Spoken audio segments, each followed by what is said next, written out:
I am absolutely excited. My spirits are high. I just finished watching Justice Served on Netflix. Listen, I am completely here for our productions. I love it when South Africa gives us a good production, a good story, good cast, good acting. Like, effort was made. The right expertise were used to produce this amazing show. If you have not watched Justice Served and you have Netflix, head on over. Make sure you watch it. It's still trending. It's still, listen, people are still loving it. Don't be left behind. Okay, oh my God, I've been ranting and raving. Let me introduce myself. I am Lungile. Thank you so much for clicking on my video. Please make sure that you subscribe to my channel and give this video a thumbs up. Yes, what is Justice Served all about? So I'm gonna do my best to not give too many spoilers. I will try, but let me just give you the gist of the whole goddamn thing. So a court case is going on. It has the whole country gripped because a man named Alan Harvey shot a white man named Alan Harvey shot a black man in cold blood. Now, there's even footage of Alan Harvey shooting this man. So of course, majority of the people in the country think that he's guilty.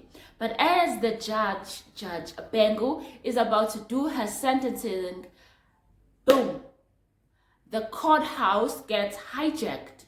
People are held hostage. Doors are locked. Who's inside is inside. Whoever's outside is outside. Who has hijacked the courthouse? It's this group of freedom fighters called the Namori, led by, what's his name? Azanya Makoma. Okay, he has his two men in command. Decided that TK, Mr. Muscle. TK, listen here. TK is ready to kill anything with a gun, with a bomb, with his hands. He's just a violent, angry mother effer. Okay, he's willing to rape too. Cause the man has no moral compass. And on the other side, he got Uhuru. There's a lot going on with Uhuru. He got herbs. He's always sniffing herbs, but he seems to be decent. And he follows the principles and teachings of the Namora. We don't hurt civilians. We don't just kill people for no good reason. That type of stuff. But yeah, there's a lot going on with Uhuru. So yes, the Namora take over the courthouse, and they got their own tech lady.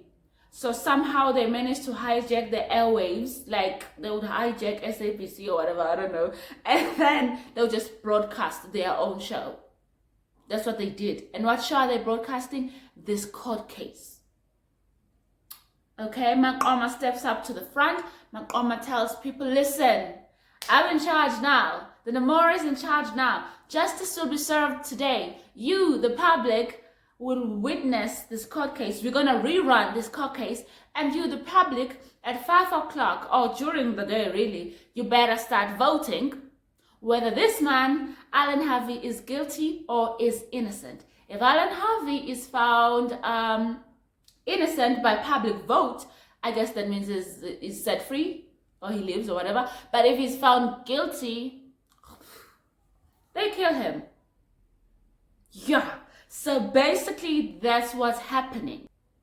Of course, because of this, now it sets other things in motion. For example, the police have to get involved, and they come as close as they can to the courthouse, trying to see how they can get in, how they can release the hostages, how they can arrest the Namori. The police is led by Brigadier Mashaba, performed by the my fave, Lerato Velasa. I am happy every time I see Lerato Velasa on my screen.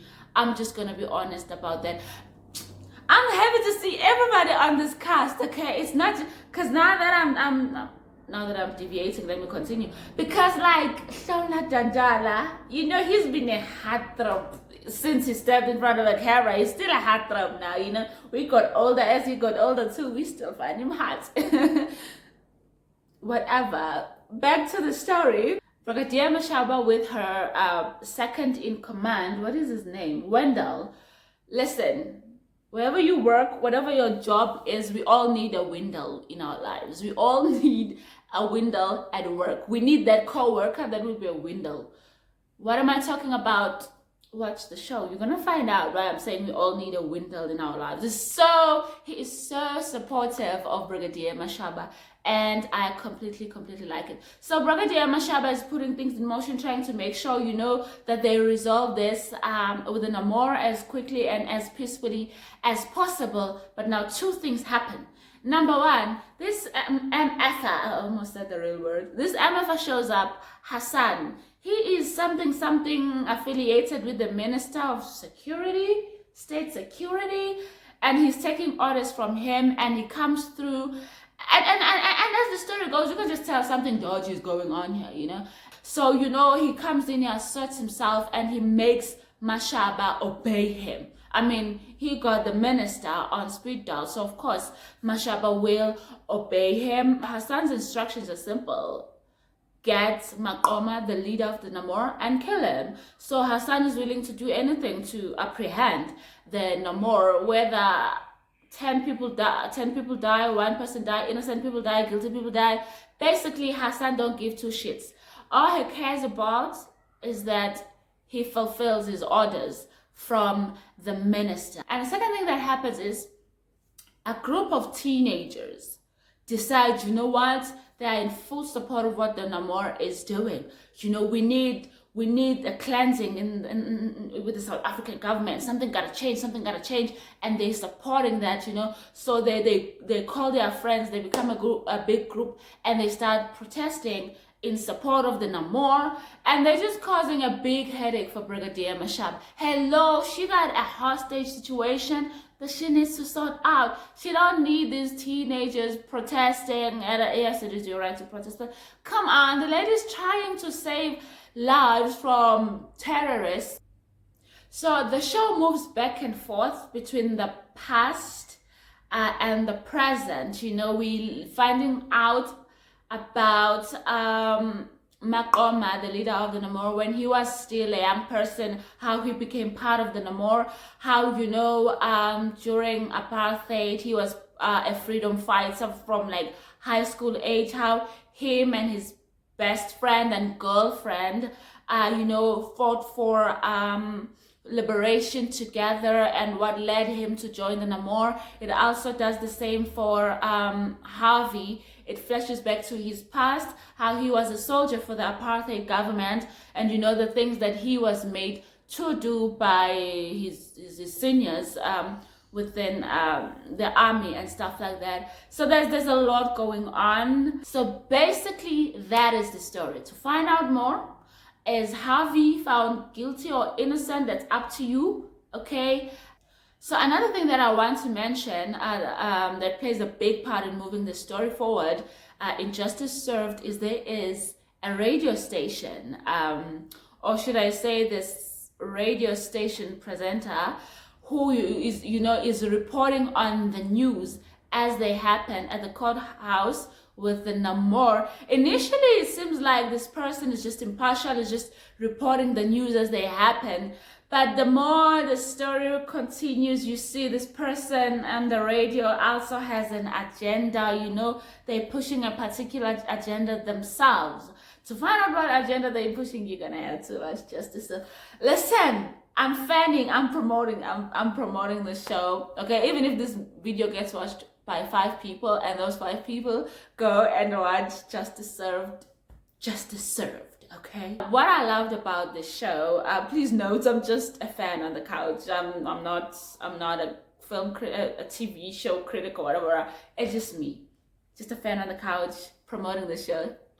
So anyways, what I loved about the show is the whole production quality. You can tell, like, the people with the right skills and expertise were used to make sure that the whole show just comes together perfectly. You know, the use of lighting makes sense, the use of, you know, the camera angles, and I love the different types of cameras that they used, you know, because I mean, when Makoma is talking to the news crews, how we just watching him as the people on the show are watching him. I love that. Good camera angles, good lighting. And for me, if you got sucky lighting, I ain't watching. Anything else, if your lighting sucks, I ain't watching. But here, they got me. They own me. Number 2, I kind of feel like a lot of people don't pay attention to this, and maybe it's just me because I'm a girl. But wardrobe. Like people are distinguishable with the items of clothing that they're wearing. Like the Namor have their own sort of soldier, but not type of soldier wear that they got going on. And what's up with Makoma's scarf, because I feel like the wardrobe of the Namor hints at the fact that yes, they are freedom fighters, but there is a hint of spirituality to them. There's a hint of they're rooted in their African roots. It's not just man with guns. There's an Africanness in them, if I can put it that way. So like I said, Makoma and his scarf, and then the way that TK and the way that Uhuru dress is completely different, even though they are in uniform. And the masks, can I say so? They spooky. It is so freaking spooky. Even the fact that in the courthouse they made everybody that they have now taken hostage wear masks. It just added to, listen, I loved it. And like I said before, there was a group of teenagers that decided to, partake in a strike. They themselves have a particular way that they dress. And I feel like it just symbolizes uniformity within them. And of course, like the cops will be in suits and whatever. The people in power are in suits, whatever. So yeah, wardrobe, honey, I see. I love picking up on stuff like that. And one more thing that I absolutely loved, I don't know yet what this is called in the world of writing, but so when we were flashing back to Makoma's past and how he became a freedom fighter, it was him, his male bestie, and another girl. The three of them were really pushing this whole thing of let's protest, let's do this, and one of the three died. And also now with the teenagers that are protesting, it's also three of them. A girl and two boys, and once again, one of them dies. You're gonna have to find out who dies.